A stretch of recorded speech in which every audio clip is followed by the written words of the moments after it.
pendengar Radio Republik Indonesia, Bovendigul di mana saja Anda berada. Salam jumpa kembali kita di pagi hari ini, tentunya dalam acara Dialog Pemilu. Ini bagaimana politik saat ini di Kabupaten Bovendigul, dan juga kita mengambil sebuah tema politik dalam kecemasan pemuda dan masyarakat. Hal ini memang sangat penting kita angkat sehingga masyarakat kita juga dalam berdemokrasi akan lebih cerdas lagi memahami tentang demokrasi itu. Nah, di hari ini narasumber kita ada Ketua KSPI Kabupaten Bovendigul, Pak Martin Luther Wambaro, dan juga kita menunggu Kesbangpol yang nanti akan hadir, juga PLT Kesbangpol Pak Karolus Kapurin nanti yang akan bersama-sama kita coba menggali informasi terkait dengan seperti apa politik di Kabupaten Bovendigul ini dalam pandangan pemerintah itu sendiri, supaya tidak lagi kita bertanya-tanya terkait dengan seperti apa demokrasi yang baik di Kabupaten Bovendigul kita. Kita langsung saja dulu menyapa narasumber kita yang sudah hadir di studio di pagi hari ini dari Ketua KNPI Kabupaten Bovendigul, Pak Martin Luther Wambaro. Selamat pagi, Pak. Selamat pagi. Iya, bagaimana kabar di pagi hari ini? Syukur baik-baik.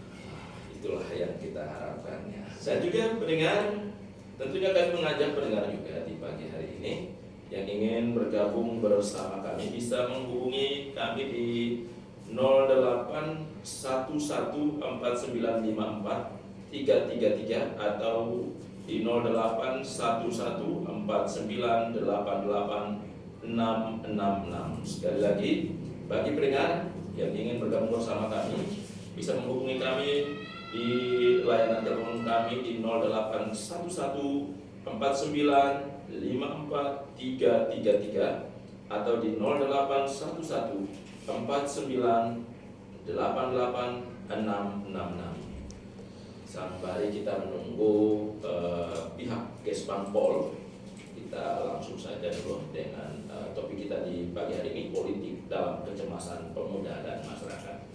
Nah, Pak Luther, kalau kita melihat saat ini dinamika yang terjadi di tengah masyarakat, banyak masyarakat kita ya seperti tadi cemas dengan politik ini sendiri. Nah, ini bagaimana dari kacamata pemuda itu sendiri melihat pembinaan politik kita di daerah ini seperti apa sih sebenarnya sejauh ini? Silakan. Baik, Bu. Terima kasih. Jadi saya coba lihat dari kacamata pemuda ya. Dan saya coba lihat ke belakang. Tidak kontekstual pada perhelatan politik tahun ini. Kita mulai dari awal pemekaran, kecemasan ini sudah ada. Kecemasan ini sudah ada tune in bersama dengan usulan pemekaran Bovendigul. Jadi disinilah titik cikal bakal kecemasan itu muncul. Pada waktu pemekaran kabupaten baru di Tanah Papua secara umum, kita di selatan, Kabupaten Merauke pada waktu itu, Dati 2, dari tingkat 2 Kabupaten Merauke, itu belum ada konsep pemekaran. Tapi kemudian ada tim yang usul ke Bupati Merauke waktu itu, Pak John Global Gepsi, dan kemudian usulan itu ditolak karena alasannya kesiapan sumber daya manusia di selatan. Jadi berkas itu waktu di DPR Merauke dibuang oleh Ketua DPR, kalau tidak salah Pak Tiniap, Pak Tiniap itu karena alasan fundamentalnya SDM-nya belum siap. Tapi kemudian yang ambil berkas itu bantu dan bicara dengan Pak John Global Gepsi adalah almarhum Paulus Wangimot, yang pergi bawa usulan pemekaran Kabupaten Bovendigul, Asma dan Mapi. Itu adalah teman-teman tim dari Kabupaten Bovendigul. Nah, di sana ada Pak Pak mantan Kepala Dinas Pendidikan, Pak Rufus Buruk dan teman-teman, ada Pak Domina Muti waktu itu, Camat Mandobu. Nah, singkat cerita, di daerah lain pemekaran itu sudah ada, di Papua lain. Bovendigul itu terlambat 3 hari. Bovendigul mampir dan Asmat itu terlambat 3 hari. Nah, tapi kemudian karena alasannya menjaga pemerataan dari sisi ekonomi, dari sisi pendidikan, dan lain-lain, sehingga tidak boleh terjadi konflik horizontal, sehingga Menteri pada waktu itu terima. Nah, di situ bersama dengan konsep pemekaran Provinsi Papua Selatan. Nah, dari awal kecemasan itu sudah ada. Kemudian datanglah Karateker, apa almarhum Bilim Tuo, dan kemudian terpilihlah Bupati pertama Pak Yusak Yaluo. Nah, di sana itu segregasi politik, keretakan sosial dan lain-lain itu sudah terjadi. Karena suku-suku asli ini, suku asli pada waktu itu, suku Muyu, Mandobu, dan Awuyu, di satu titik saling mengakui, di titik lain tidak saling mengakui. Yang satunya ingin sukunya lebih tinggi daripada suku yang lain, yang satunya pun tidak mau mengakui itu. Sehingga itu lahirlah muncul kecemasan. Nah, kecemasan itu berlanjut panjang. Nah, sayangnya dalam perpolitikan hari ini, kemarin dan hari ini, kemarin justru kita melahirkan bupati yang ada. Bupati yang hari ini ada, Pak Hedi Yaluo, kita tidak bisa menutup mata bahwa itu hasil daripada kecemasan politik yang terjadi. Kecemasan politik itu muncul karena saling potong di atas, akhirnya lahirlah Pak Hengki. Yang dalam kutip dalam beberapa tempat, banyak pemuda, banyak masyarakat yang menyampaikan keluhan, terutama masyarakat Aromut ya, bahwa ini ekonomi tidak tersambung, bahwa ini kesehatan tidak tersambung, bahwa ini pendidikan tidak tersambung dan lain-lain, dan termasuk pemuda. Nah, kecemasan ini kita berharap pemerintah sebagai orang tua di daerah harus hadir untuk menyelesaikan persoalan-persoalan seperti begini. Karena apa? Perpolitikan di Papua itu berbeda. Ada main buruk, ada pikiran buruk di belakang yang menghantui proses berdemokrasi, proses nasionalisme di Papua. Sehingga pejabat-pejabat hari ini orang Papua itu kita harus bagaimana caranya di manajemen daerah ini agar tidak boleh potensi konflik itu muncul. Kalau masyarakatnya semakin risau dengan situasi, semakin cemas dengan situasi, justru kesadaran kemanusiaan itu akan muncul. Dan kesadaran kemanusiaan itu nalurinya memberontak. Nah, itu yang kita hindari. Kalau itu terjadi, maka negara ini akan menganggap Papua dalam tanda kutip lain, begitu. Jadi penting sekali untuk pemerintah harus hadir dalam hal ini, bupati selaku pembina politik, dan kemudian di dalam sistem pemerintahan, sistem birokrasi, di situ ada lembaga yang namanya lembaga Kesbangpol yang bisa menampung seluruh baik buruknya daerah, itu ditentukan berdasarkan baik tidaknya kinerja Kesbangpol itu sendiri. Saya pikir begitu, Bu. Oke. Baik, ini satu hal yang memang menarik bahwa ada kecemasan ini tadi, bahwa kecemasan ini sudah terjadi sekian lama, yang memang jika dibiarkan ini akan berpotensi buruk ke depan. Nah, pemuda sendiri setelah melihat bahwa ini kecemasan ini sudah timbul dalam pemuda itu sendiri dan lebih lagi ke masyarakat yang memang akan berdampak besar. Pemuda juga sebagai tongkat estafet pembangunan ini memang sangat penting untuk masuk di dalam ini agar kecemasan ini kita kembali rubah untuk menjadi lebih baik. Nah, ini seperti apa sejauh ini peran pemuda untuk mengantisipasi hal seperti ini? Baik, nah, ini memang benar, Bu.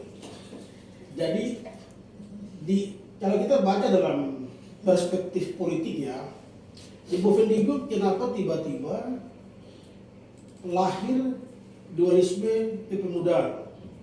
Dualisme kepemudaan itu terbaca hari ini pada pileg dan nanti pilbuk. Kenapa begitu? Secara insinuasi kalau kita punya analisis, Pemuda punya analisis yang tajam, kita bisa bongkar barang itu. Bahwa Pemuda tidak boleh bersatu sehingga potensi kecurian oleh mereka-mereka yang sudah lama ringan tangan dalam penggunaan anggaran dan lain-lain, itu mereka bisa lolos dan aman-aman saja. Nah, waktu itu kita bacanya begitu. Pemuda ini diharuskan supaya tidak boleh bersatu. Ketika pemuda ini bersatu, maka disitulah ibarat kata bersatulah intelektual Bovendigul. Nah, kalau intelektual Bovendigul ini bersatu, maka senior-senior yang bermain di dalam dunia politik, dunia birokrasi ini akan terancam. Karena mereka sudah larut dan terbiasa di sana, sudah nyaman di sana. Makanya diatur dari awal agar pemuda tidak boleh bersatu. Sehingga hari ini ada orang-orang, oknum-oknum tertentu yang dapat menikmati hasil di situ. Nah, ini satu-satu grade design yang diatur sebenarnya. Kalau kita melihat kenapa pemuda tidak bersatu, karena kekuatan pemuda harusnya dibagi. Kalau pemuda bersatu ini kan kekuatannya besar. Nah, di situ poinnya. Nah, di situ keunggulan pemerintah atau dalam hal ini ya pihak-pihak tertentu yang bermain dari sisi politik ataupun dari sisi pemerintahan. Masalahnya sebagian pemuda tidak menyadari itu. Sebagian pemuda tidak menyadari itu. Kalau pemuda menyadari itu bahwa ini suatu penggiringan, dalam tanda kutip ini penggiringan pembunuhan intelektual, maka kita bisa lawan. Nah, kita digiring kemudian dinambokan dengan pekerjaan, dengan jabatan dan lain-lain, maka kreativitas pemuda di Bovendigul, ketajaman intelektual pemuda di Bovendigul, saya pikir semakin menurun hari ini. Ditambah lagi dengan sistem perpolitikan kita, sistem pemerintahan kita yang dalam tanda kutip buruk.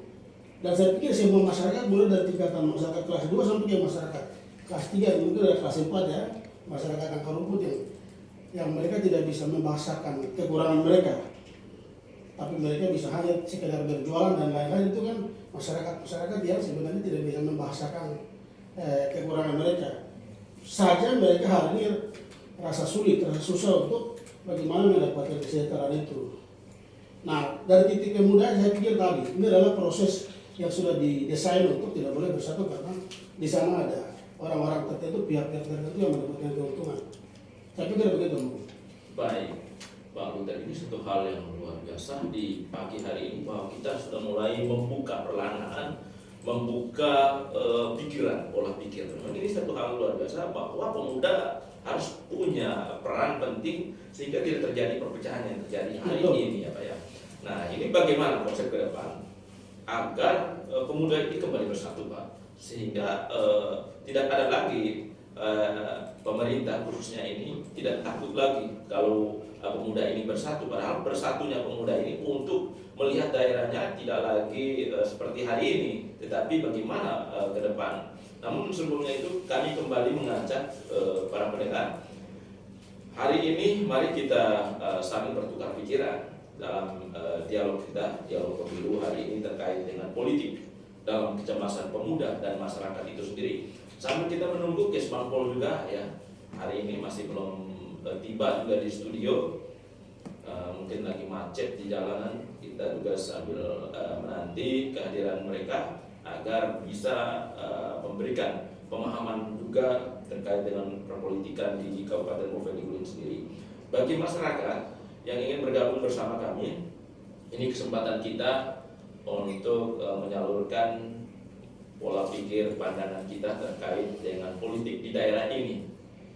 Bisa menghubungi kami di layanan 0811543333 atau di 0811498866. Sekali lagi buat para pendengar ya, bisa menghubungi kami atau via pesan pendek juga di 081149543333 atau di 081149886666. Sebelum kita lanjutkan bincang-bincang kita di pagi hari ini, kita dengarkan dulu pesan-pesan berikut ini. TRI Bovendigul di mana saja Anda berada, kembali lagi kita dalam sesi dialog pemilu kita terkait dengan politik dalam kecemasan pemuda dan masyarakat. Bahwa tadi kita sudah mendengarkan bersama ya berbagai hal sudah disampaikan oleh pemuda melihat situasi politik saat ini. Nah, kami juga kembali mengajak pendengar semua, jika kita ingin bergabung di dalam dialog kita di pagi hari ini, kami tunggu pesan pendek Anda ya di 0811454222 dan via telepon di 0849886666. Kembali lagi buat para pendengar yang mau bergabung bersama kami bisa menghubungi kami di 081149886666. Oke, Pak Luther, ini kita memang sangat menarik hari ini. Nah, dinamika politik yang terjadi hari ini dari kacamata pemuda sendiri seperti apa sih melihatnya? Silakan. Iya, Bu. Baik, ini menarik ya. Dalam pesta demokrasi periode ini, khusus di Bovendigul. Di Bovendigul ini pasca pembentukan dapil kemarin, dari pemilihan kemarin kan 2 dapil. Sekarang ditambah 2 jadi 4 dapil. Nah, secara insinuasi masyarakat asli Bovendigul ini berharap dengan pembagian 4 dapil itu 2 dapil menjadi prioritas untuk orang asli Papua Bovendigul. Nah, tapi kemudian kita juga tidak terlepas daripada sistem demokrasi kita yang terbuka untuk umum.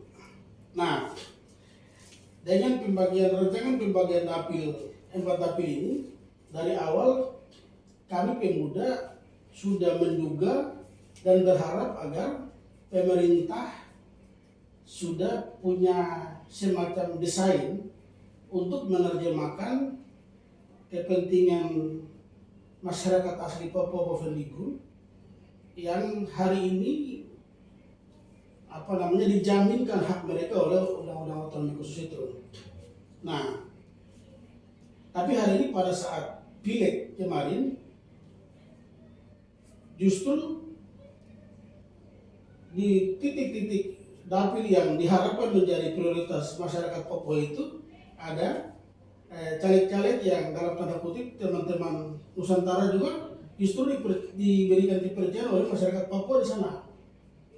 Nah, saya kembali, ini kan sistem politik kita ini kan terbuka. Partai tidak mungkin mau rugi, partai tidak mungkin mendorong orang yang tidak berkualitas. Partai pasti ingin orang yang berkualitas untuk kemajuan partai tersebut. Problem kita hari ini adalah ada pada pemerintah. Berkali-kali saya sampaikan dari pemuda bahwa situasi Bovendigul hari ini, situasi politik Bovendigul hari ini, kita butuh semacam public address oleh bupati, oleh pembina politik. Bupati selaku pembina politik harus mampu memberikan public address untuk menjamin kepastian hidup masyarakat Papua dan kemudian caleg-caleg orang asli Papua dengan pembagian 4 dapil sebegitu, sehingga mereka ada harapan. Karena begini, dari sisi anggaran, kita kalau kemudian komunikasi dengan lembaga penyelenggara tidak ada dukungan di situ. Nah, kemudian dari sisi DPT secara keseluruhan 63.000 kalau tidak salah, 43.000 kalau tidak salah di kisaran situ. Nah, kemudian kalau kita klasifikasi dan kita berharap dari pembagian 4 dapil itu 2 dapil menjadi prioritas OAP orang asli Papua, maka itu harus didukung oleh kesiapan anggaran di lembaga penyelenggara dan hal-hal teknis lainnya. Hal-hal teknis lainnya yang kita inginkan dari pemuda waktu itu, yang kita diskusi di beberapa tempat, kita berharap supaya bupati menggunakan diskresinya. Bupati harus menggunakan hak diskresinya untuk memanggil ketua-ketua partai politik, DPR daerah hari ini, 20 anggota DPR hari ini, kemudian lembaga institusi keamanan misalnya TNI dan Polri, kemudian memanggil tokoh-tokoh lainnya Nah kemudian duduk bersama-sama dan bicara. Kesbangpol selaku nyawa daripada perpolitika daerah itu menjelaskan kepada lembaga-lembaga yang ada, KPU, Bawaslu, ketua-ketua partai politik, anggota-anggota partai, bahkan caleg-caleg, terutama ketua-ketua partai dan DPR dan lembaga penyelenggara. Ini konsep pembagian 4 dapil, 2 dapil ini kita berharap di sana representasi WP itu bisa muncul sehingga bisa menjaminkan undang-undang otonomi khusus itu. Nah di sana kita butuh kebijaksanaan oleh pemerintah daerah. Bupati panggil mereka yang tadi ketua partai dan lembaga penyelenggara dan DPR. Ini ketua partai, saya kasih kalian paket-paket pekerjaan. Anggota DPR saya kasih kalian paket-paket pekerjaan. Lembaga penyelenggara saya kasih kalian paket-paket pekerjaan. Diskresi ini saya gunakan untuk menyelamatkan orang asli Papua. Begitu. Yang saya minta dari 20 kursi yang ada di DPR Kabupaten Bovendigul itu, 10-nya itu harus diberikan kepada orang asli Papua Bovendigul. Nanti kemudian berkembang ditambah dengan afirmasi kursi otsus sehingga lebih dari 15 orang asli Papua yang duduk di DPR sana. Sehingga ini bisa terjadi balance, ada keseimbangan di situ. Nah harapan ini yang kita mau supaya bupati menyampaikan bagian itu.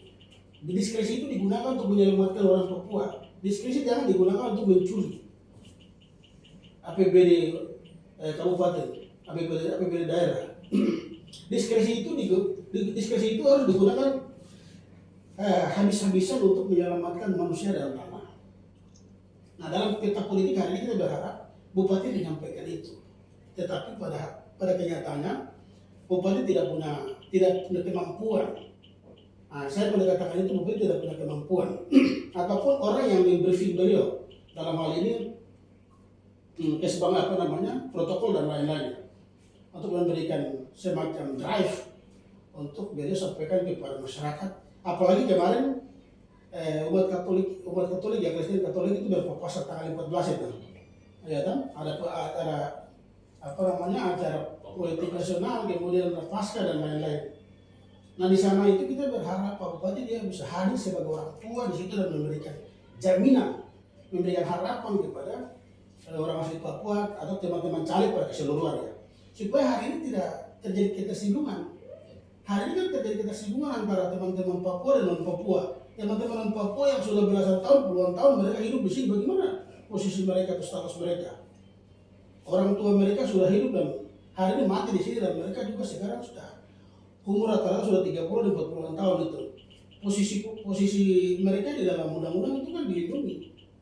Nah, ketersinggungan itu karena tidak mampu diucapkan oleh bupati, hari ini ketersinggungan itu berlarut-larut. Jadi pada titik itu kelemahan kita, kelemahan bupati. Bupati boleh dikatakan ini sebagai bentuk bentuk kesengajaan dari pemerintah daerah sehingga konflik ini terus terjadi. Kita dilihat dari sudut pandang pemuda bahwa ini sebuah proses pembiaran, sehingga ada pihak-pihak yang akan dapat mendapatkan keuntungan untuk dari dinamika pilih hari ini. Ada pihak-pihak yang akan dapat keuntungan untuk peta politik pemilihan bupati besok. Saya pikir begitu Bu. Baik Pak Luther, ini memang harus terus disuarakan dan dibahas sehingga perpolitikan di Kabupaten Bovendigul ini benar-benar terarah dan tidak ada lagi istilah kecemasan dari pemuda dan juga masyarakat terkait dengan politik kita. Nah ini apa yang dijelaskan oleh Bung Ketua KNPI juga ini sangat menarik bahwa pola perpolitikan kita memang hari ini harus sudah mulai dibenahi dengan baik. Tugas utama adalah bupati selaku pembina politik di daerah harus bisa turun ke akar rumput agar tidak lagi terjadi ketersinggungan di bawah antara koap dan non koap karena diberi satu ruang yang memang hadir di tengah masyarakat untuk menyampaikan ini dan juga Kesbangpol itu sendiri. Nah konsep-konsep seperti ini Pak Luther, nah ini kira-kira apalagi yang mengganjal sehingga hal ini masih terus berkelanjutan hingga saat ini nih, Bung Slon? Betul. Jadi problem kita di Bovendigul, problem masyarakat Bovendigul hari ini dalam sistem politik, dalam situasi politik ya kita bilang masyarakat politik lah. Nah, masyarakat politik ini kadang-kadang dia kental pada saat momentumnya, kental. Yang dimaksudkan adalah polarisasi itu. Nah, polarisasi ini tujuan kita adalah polarisasi antara suku ini dengan suku ini, suku ini dan suku ini, sehingga sistem perpolitikan kita dari 2004 sampai ke hari ini tidak ada kemajuan, belum ada kemajuan. Kenapa tidak ada kemajuan? Karena tadi polarisasi dari sudut pandang agama itu terjadi, polarisasi dari sudut pandang ras itu terjadi, polarisasi daripada suku juga itu terjadi, dari strata pendidikan itu terjadi. Nah, dalam situasi politik seperti begini, semua yang bisa diharapkan untuk memberikan jaminan di daerah ini adalah bupati. Nah, bupati pasti punya lembaga TNI, punya lembaga keamanan, ada BIN, BAIS, ada pemerintah, Kesbangpol, ada teman-teman media. Ini kan bagian-bagian yang kita bisa kita bisa jadikan mereka sebagai penyejuk untuk kita mau lahir. Jadi presiden politik itu dia harus melahirkan ada nilai edukatif di situ. Tapi hari ini saya lihat, kami dari pemuda lihat kita mengharap apa gitu. Dari sisi politik, dari perjalanan sistem, dari perjalanan kinerja bupati hari ini, legasi apa yang bupati tinggalkan. Nah, kita berharap mungkin bupati dalam sistem politik hari ini, dengan yang tadi saya sampaikan bahwa bupati kumpul ketua DPR, kumpul DPR, kumpul ketua partai, kumpul lembaga penyelenggara dan memberikan public address supaya ini loh kursi otsus itu kita harus terjemahkan dia sampai ke dalam CD yang paling terkecil, yaitu pembagian kursi itu. Ini orang Papua ini tidak. Ini 20 kursi, jadi 10-nya untuk orang Papua, 5-nya untuk 10-nya untuk teman-teman Nusantara atau umum lah, sampai dengan afirmasi. Nah, ini bagian terpenting yang kita harapkan di awal bupati bisa sampaikan barang itu. Sehingga apa? Kecemasan itu tidak boleh terjadi. Tapi kita harapan itu kan semakin hilang. Kita tidak ada dukungan anggaran oleh bupati kepada lembaga penyelenggara. Banyak sekali saudara Papua di perbatasan sana yang tidak terdaftar sebagai pemilik pemula atau punya hak suara, kemudian di perusahaan di Korindo Group dan lain-lain, kemudian teman-teman di sekolah adik-adik yang baru tamat ini yang punya hak suara atau bisa dikategori sebagai pemilik pemula ini kan semua mereka-mereka ini bagian daripada menentukan baik tidaknya demokrasi kita ke depan. Tapi ini kan tidak terjadi. Akhirnya di situ rugi. Ditambah lagi dengan banyak sekali teman-teman OAP yang karena melihat ini bagian daripada peluang dan banyak-banyak ikut serta terlibat dalam proses politik ini, pesta demokrasi ini, dan juga banyak yang gugur. Karena banyak yang gugur, itu lahirlah kecemasan itu.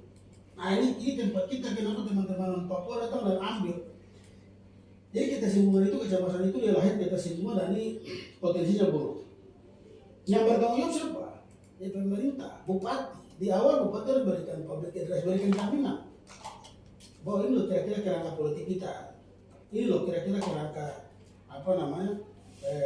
pendidikan kita, kesehatan kita. Jaminan-jaminan itu harus ada. Tapi ini kan tidak terjadi. Nah, ini yang menjadi persoalan kita, Bu. Saya pikir begitu. Oke. Baik, pendengar RRI Bovendigul di mana saja Anda berada, kembali kami mengajak pendengar, ini satu kesempatan yang baik bagi kita untuk kita memberikan usul saran masukan terkait dengan politik di daerah kita agar kita tidak lagi dalam kecemasan politik itu. Nah, daripada kita membahas di medsos, tetapi hari ini mari kita memberikan usul saran yang baik sehingga ada keterbukaan informasi yang baik pula. Pemerintah juga bisa mendengar, dan satu hal yang sangat menarik bahwa hari ini jika regulasi ini yang Bung Ketua KNPI sampaikan diterapkan, maka kecemasan itu tidak akan ada. Nah, ini dinamika-dinamika seperti ini harus pemerintah Kabupaten Bovendigul, Kesbangpol juga harus berperan aktif menghadapi pilkada pada bulan November mendatang. Tentunya pembelajaran politik berdemokrasi yang baik harus segera sudah kita lakukan sejak dini, sehingga tidak terjadi lagi seperti kemarin. Kecemasan itu pasti akan selalu muncul karena tidak ada pembinaan politik yang baik bagi masyarakat yang ada di Bovendigul ini sendiri, dan tidak ada menggandeng lembaga-lembaga terkait untuk memberi kesejukan seperti Bung Ketua sampaikan tadi. Nah, sebelum kita melangkah lebih jauh lagi dalam bincang-bincang pemilu kita di pagi hari ini, kita dengarkan dulu pesan-pesan berikut ini. Dengan Radio Republik Indonesia Bovendigul di mana saja Anda berada, kita kembali lagi dalam bincang-bincang pemilu kita di pagi hari ini, tentunya masih dengan topik politik dalam kecemasan pemuda dan masyarakat. Banyak hal sudah kita simak. Ide-ide cemerlang pemuda tentunya harus kita ambil agar bisa daerah Bovendigul ini menjadi daerah yang sadar dalam berpolitik, dan tentunya peran semua masyarakat untuk berdemokrasi yang baik ini tidak luput dari bagaimana hadirnya pemerintah dan juga bupati selaku pembina politik di daerah ini untuk bersama-sama memberikan informasi-informasi pasti. Media akan selalu terbuka, RRI akan selalu memberi ruang kepada kita semua, dan kesempatan di siang hari ini juga kami mengajak pendengar RRI Bovendigul di mana saja Anda berada yang mau bergabung, silakan. Ini satu peluang, momen bagi kita untuk kita berbicara, memberikan usul saran masukan terkait dengan politik kita hari ini di Bovendigul agar bisa lebih baik lagi ke depan. Bagaimana kita menghadapi pesta demokrasi pemilihan umum kepala daerah yang nanti pada tanggal 27 November kita bersama-sama untuk menyalurkan kembali hak suara kita. Nah, pada kesempatan ini kami kembali mengajak pendengar ya, jika ingin menyampaikan usul sarannya bisa melalui pesan pendek di 0811 4954 222 atau via telepon di 0811 4988 666. Jika kita tidak mau cemas dengan politik, mari kita memberikan usul saran masukan agar pemerintah bisa melihat hal ini dan memberikan pendidikan politik yang baik bagi masyarakat dan memecahkan persoalan yang terjadi hari ini untuk kebaikan Bovendigul di masa yang akan datang. Nah, Pak Luter, memang banyak hal yang sudah dibuka. Ini juga membuka wawasan kita semua, dan juga bagaimana pemerintah menyikapi apa yang kita bahas hari ini agar ini menjadi satu regulasi yang harus segera dilakukan oleh pemerintah agar di daerah ini demokrasinya akan semakin baik. Nah, hal-hal apa saja yang akan dilakukan oleh pemuda ini untuk mendorong ke depan bahwa hal ini tidak boleh stagnan di sini saja, tapi harus segera mulai dilakukan. Nah, ini kira-kira bagaimana? Baik, Bu. Jadi upaya untuk dari pemuda kita di awal sudah berupaya untuk coba membantu menjaga nilai demokrasi. Nilai demokrasi itu diwujud nyatakan dalam pesta 5 tahunan, pilgub dan lain-lain. Nah, kebetulan beberapa waktu lalu kita sudah komunikasi dengan Ketua Bawaslu,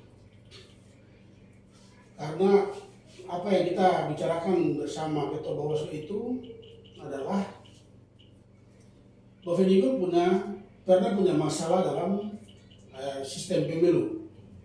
Nah, baik itu di dalam secara mekanisme ataupun secara praktik di bawah dari dua lembaga penyelenggara itu pernah terjadi lah di pilkada kemarin.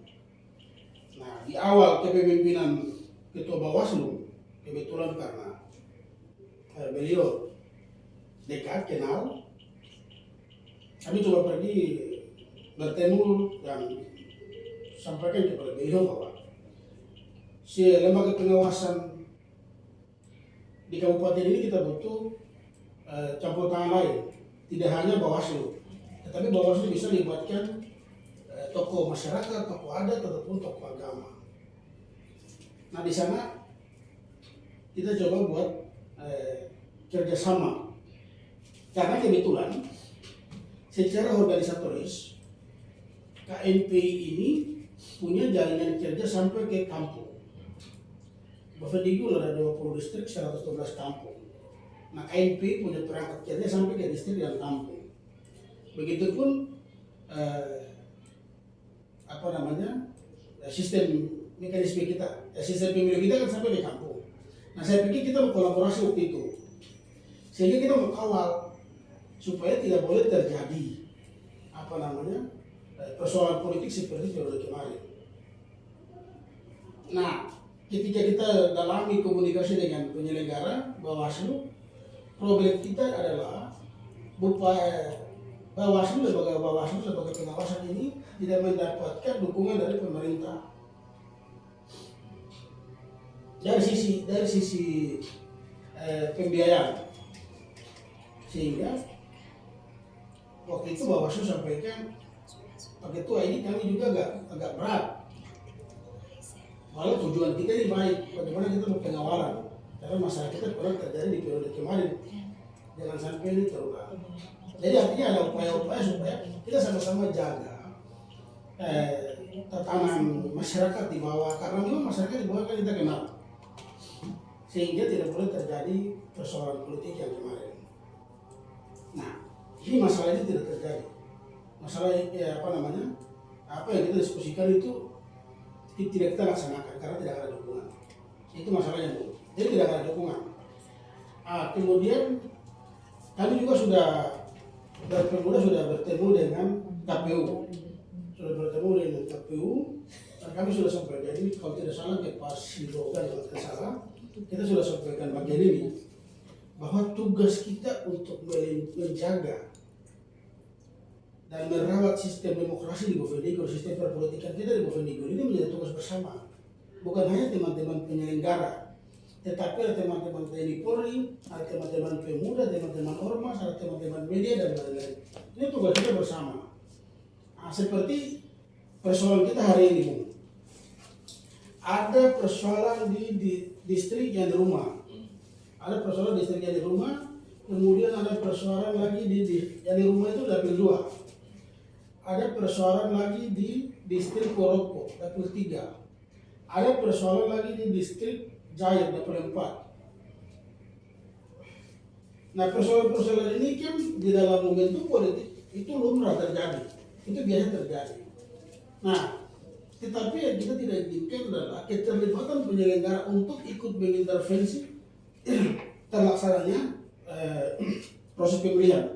Karena kalau ketika penyelenggara terlibat dalam proses-proses itu, maka di situ ada delik hukumnya. Di situ kita butuh pengawasan lain dari berbagai unsur. Nah, terus kemudian keterbukaan dari dua lembaga ini juga kepada masyarakat. Lembaga Bawaslu dan lembaga KPU harus terbuka terhadap persoalan-persoalan yang terjadi di daerah-daerah pemilihan. Keterbukaan itu melalui teman-teman media, sehingga ketika media itu mengetahui itu, kemudian media bantu untuk menyelesaikan persoalan itu sehingga ada responsif daripada masyarakat, pemuda dan lain-lain, itu justru ada nilai edukatif kepada di dalam sistem dan tatanan proses demokrasi kita, proses politik kita di Bovendigul. Jadi saya berharap, kami dari pemuda berharap KPU, Bawaslu, lembaga teman-teman di media, kemudian teman-teman keamanan, artinya kita harus kooperatif lah, kita harus kerjasama, saling keterbukaan, harus ada keterbukaan di sini. Kan kita bukan mau menyelamatkan siapa yang harus duduk di sana, tetapi bagaimana dalam sistem politik ini, harus ada nilai edukatif yang kita tinggalkan. Nah, nilai edukatif itu akan diuji atau dipertanyakan siapa pimpinan daerahnya hari ini. Siapa pimpinan daerah hari ini adalah bupati sekarang. Kalau keterbukaan informasi, keterbukaan sistem politik ini semua boleh berjalan dengan baik, itu justru membuat atau menurunkan nilai kecemasan itu sendiri. Karena masyarakat ini kan bingung, ini kita mau bagaimana dengan sistem politik yang tertutup dan lain-lain, praktek politik tertutup dan lain-lain, sehingga muncul berbagai penafsiran. Oh, ini manip politik, oh ini orang ini yang punya uang, ini bupati tidak bertanggung jawab dan lain-lain. Lahirlah ketidakpercayaan, saling curiga mencurigai dan lain-lain. Nah, jadi saya katakan di sini bahwa untuk pileg dalam tahapan pilihan kabupaten besok, lembaga KPU, lembaga Bawaslu, lembaga sistem lembaga keamanan ini, TNI Polri, dan lembaga teman-teman media dan pemuda, tolong kooperatif, tolong kerjasama, saling terbuka, sehingga masyarakat bisa tahu arah gerak daripada perpolitikan Bovendigul mau kemana, siapa-siapa yang duduk, orang-orang siapa yang duduk, dari bahasa tubuh dan bahasa kepala itu apakah mereka bisa menjawab, menerjemahkan situasi kondisi sosiologis masyarakat politik di daerah, masyarakat budaya di daerah bagaimana. Nah, caleg-caleg itu juga harus mereka tahu siapa yang nanti duduk di sana. Masyarakat harus tahu siapa yang memenangkan pileg ini, dan masyarakat boleh tahu itu melalui teman-teman media, sehingga kita perlu kooperatif kerjasama. Saya pikir itu dulu. Oke, baik. Ini satu hal yang menarik sekali jika kita membahasnya. Tentunya kehadiran pemerintah, kami sangat mengharapkan itu agar bisa memecahkan sebuah persoalan yang terjadi di daerah kita ini. Nah, pesan dari Bung Ketua selaku Pemuda Bovendigul ini apa sih? Sehingga ada perubahan-perubahan itu mulai nampak ya, ke depan menghadapi pilkada. Silakan. Baik, ya ini menarik, Bu. Jadi ada tiga indikator yang boleh saya atau kami pemuda sampaikan berkaitan dengan pilkada besok. Nah, pilkada besok ini dari sisi ketokohan ada tiga ya, ketokohan, kemudian partai politik, dan yang punya uang. Nah, tiga faktor ini akan menjaminkan dan menentukan siapa besok yang akan memimpin Bovendigul. Dari sisi partai politik, partai penguasa, periode kemarin partai penguasa di Bovendigul dan suara terbanyak secara nasional pun PDI Perjuangan. Tapi kemudian waktu Pak Tinus Wagi bersama Pak Ishak Bangli, itu partai PDI Perjuangan maju melalui PDI Perjuangan, faktanya PDI kalah di Bovendigul. Nah, kemudian dari sisi ketokohan, Pak Ishak Yalo kalah di periode kemarin karena secara institusional beliau kalah. Nah, sekarang tinggal yang punya kos politik, Nah, rata-rata hari ini kita harapkan bupati harus orang asli Papua. Dan itu jaminan itu sudah diucapkan oleh Undang-Undang Otsus. Tidak ada persoalan di situ. Problem kita adalah berapa persentase kursi. Yang kedua, teman-teman yang atau figur-figur yang akan keluar sebagai calon bupati Bovendigul itu hari ini tidak punya duit. Nah, karena tidak punya duit, ini kontrak politik terjadi. Misalnya kayak contoh kemarin waktu PSU, saya dapat dengar dari salah satu pengusaha minuman di Papua ini bahwa PSU itu ada salah satu calon bupati karena sudah tidak punya kos politik pergi minta bantu. Karena minta bantu, bargainingnya Bovendigul harus berikan izin termasuk minuman keras. Nah, di situ ada terjadi miskomunikasi. Bupati sudah menandatangani surat izin miras masuk ke Bovendigul, sementara DPR 1 tahun kemudian baru godok rancangan perda penulangan pembatasan miras. Nah, ini kan tidak sejalan antara perwakilan rakyat dengan antara DPR dengan pemerintah. Korbannya adalah masyarakat. Nah itu ada korelasinya antara apa namanya kita berharap agar daerah ini kita membawa kemana oleh bupati. Yang berikut dua lembaga penyelenggara hari ini, KPU, lembaga Bawaslu, kemudian teman-teman TNI dan Polri, kemudian teman-teman media dan ormas pemuda dan lain-lain. Kita berharap ini harus ada kerjasama, harus kooperatif, supaya kita bisa menghasilkan pimpinan daerah yang betul-betul bisa menerjemahkan kebutuhan hari ini. Nah, misalnya begini Bu, saya kasih contoh, DPR yang hari ini dulu karena kesempatan otsus dan lain-lain, mereka tidak punya kemampuan, belum punya kemampuan untuk melihat bahwa dana desa itu bagian daripada masalah. Dana desa itu justru melahirkan stunting. Dana desa itu, saya kasih contoh, rata-rata di orang Papua di sini, di Bovendigul, yang jadi kepala kampung itu pasti tuan dusun.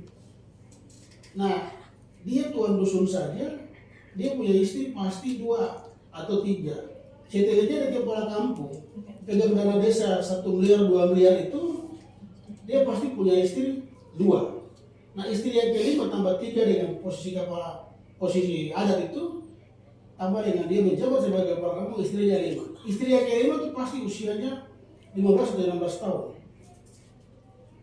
Yang tinggal di dusun sana, di kampung yang jauh dari akses pemerintah. Dari sisi kesehatan, si ibu itu sudah kekurangan gizi, kekurangan protein. Janin di dalam tubuh itu otomatis kekurangan gizi.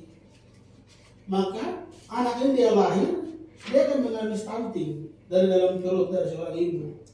Nah, kemudian kita mengharap anak ini ke depan bagaimana kalau kekurangan gizi.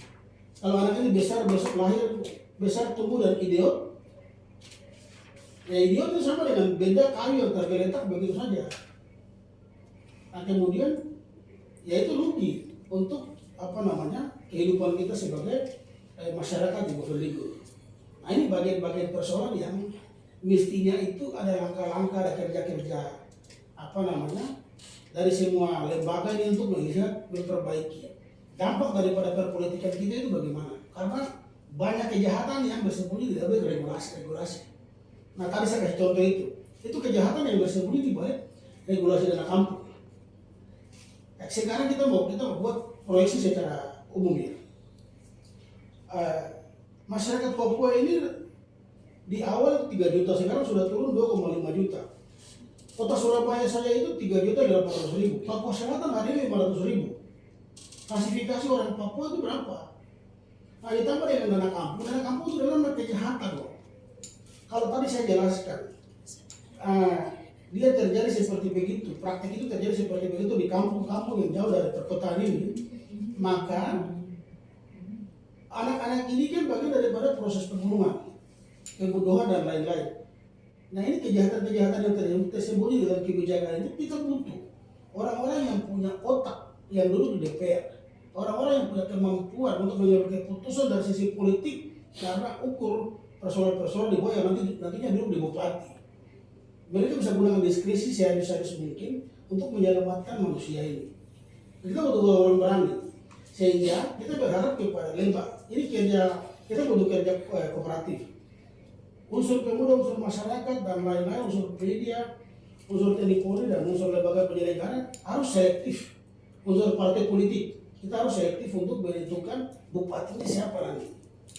Kalau DPR arti blow on banyak karena afirmatif itu karena posisi otsus yang memberikan kewenangan, akhirnya yang tamatan SD juga bisa duduk, yang tamatan SMP juga bisa duduk, kemampuan akademisnya kurang. Nah, kita minimal bupatinya terus di dalam kepala ada isi. Saya pikir begitu. Oke, baik, terima kasih. Oke, Bung. Ya, atas masukan yang baik tentunya ini untuk daerah Bovendigul. Pendengar RRI Bovendigul di mana saja Anda berada, dari kesimpulan bahwa nilai edukatif harus diberikan dengan baik oleh pemerintah kepada masyarakat, sehingga nilai ini ditinggalkan agar sistem politik yang baik akan menurunkan rasa kecemasan dari pemuda dan masyarakat itu sendiri. Saya Yuris Goden, salam.